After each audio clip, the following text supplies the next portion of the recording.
ঠিক কয়েকদিন আগের চিত্র এটি। ধাপে ধাপে টাকা নিয়ে ব্যবসা করতে হতো পরিবহন মালিকদের।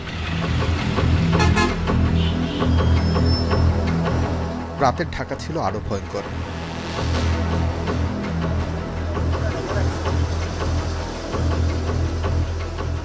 প্রতিদিন কম করে হলেও 2 থেকে 250 গাড়ি ঘুরে যায় সদরঘাট থেকে। চাঁদা না দিয়ে সদরঘাটে আসা একসময় স্বপ্ন ছিল এই শ্রমিকদের কাছে। এখন কি অবস্থা আমরা একটু দেখতে চাই। আদৌ এই সদরঘাট থেকে ঘুরতে অথবা রাস্তায় কোনো ধরনের চাঁদা আছে কিনা সেই বিষয়গুলো আমরা একটু যাচাই বাছাই করে দেখব। চলুন দেখে আসি। সদরঘাট আপনার ইন টোটাল আসলে 930 টাকা, গাবতলী নিত 120 টাকা, চান্দুরা নিত 150 টাকা, সাবান নিত 100 টাকা। এখন নেই। অধিকাংশ যাত্রী পরিবহনের গাড়ি চালক ও কন্ডাক্টরের একই বক্তব্য, যেখানে প্রতিদিন 1200 থেকে 1500 টাকা পর্যন্ত ধাপে ধাপে গুনতে হতো পরিবহন ব্যবসা করতে, সেখানে এখন 1 টাকাও লাগে না। বছরে বেঁচে যায় প্রায় 2000 কোটি টাকা। আগে আপনার এখানে নিতে হলো 430 টাকা এক সিঙ্গেল, আবার ঘুরে আসে নিল 80 টাকা ইন টোটাল, আবার গাবতলী নিয়ে এলো 530 টাকা, 590 টাকা, আর চান্দুরা নিয়ে এলো 50 টাকা, আর রাস্তা আছে 10 টাকা 20 টাকা করে আছে। এখন কয় টাকা লাগে? এখন 1 টাকা লাগে না। আগে তো আপনার রাস্তা খরচ ছিল 4 সিঙ্গেল মারলে আর কি রাস্তা খরচ 1200 টাকা গেছে, আর এখন 1 টাকা যায় না। আগে প্রায় 1400-1500 টাকার মতন খরচ হইতো, বুঝছেন। তারপর আবার রাস্তায় ট্রাফিক সার্জেন অনেক ঝামেলা ছিল, এখন আর তেমন কোনো ঝামেলা নেই। মালিক শ্রমিকরা লাভের মুখ দেখলেও কমেনি বাস ভাড়া। আগের ভাড়াতেই যাত্রী পরিবহন করছে তারা। আগে 30 টাকা ছিল, তাহলে 1400-1500 টাকা কমলে আমাদের ভাড়া কম নিবে না? আগের মতোই তো বাড়া নেই। কমা তো উচিত ছিল, কিন্তু ওনারা তো নিচ্ছে না। আগে বলতো যে ট্রাফিকের ঘুষ খায়, অমুক জায়গায় দেওয়া লাগে, অমুক জায়গায় দেওয়া দৈনিক 2000 টাকা টিরিপে খরচ আছে। এখন তো খরচটা নাই। আমাদের চাঁদা দর লাগতেছে, এটা ঠিক আছে, কিন্তু তেলের দাম তো আগেরই আছে। তারপর আমাদের গাড়ি ভাড়ার সময় মালিকেরা 500 টাকা ইনকাম বাড়িয়ে দিচ্ছে। পুলিশের হয়রানি নিয়ে বরাবর অতিষ্ঠ ছিলেন রিকশা চালকরা। বিভিন্ন সময় প্রকাশ্যে তাদের চাঁদাবাজির বিষয়েও মুখ খুলেছেন তারা।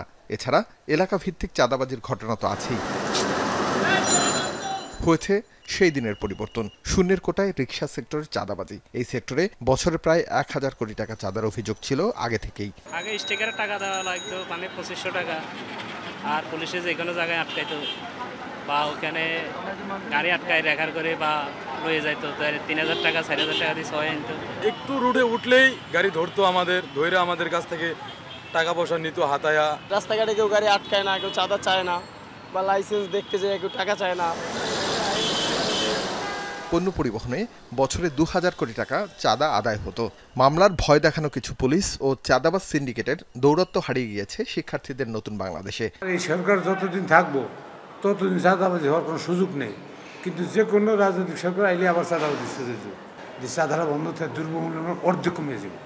আজকে দেন ফেজের দাম কিন্তু কমে আছে, 120 টাকার ফেজ 70 টাকায় আছে। আগে কিন্তু আমাদের অনেক লস দিতে হয়েছে, জায়গায় জায়গায় পুলিশে হয়রানি ছিল, এবং চিটাং পড়ে ওইখানে শ্রমিকেরা অনেক টাকা দিত ওইখানে।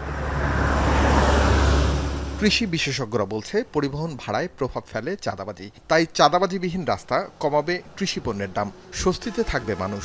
পণ্য প্রবেশের ক্ষেত্রে অনেক সময় চাঁদা দিতে হতো এবং বাজারগুলোতেও চাঁদা দিতে হয়, সেটা আপাতত কিন্তু নেই। আর বিশেষ করে আমাদের ছাত্রছাত্রীরা মনিটরিং করছে, যে কারণে এখন বাজারে অনেকটাই স্বাভাবিক অবস্থায় ফিরে এসছে।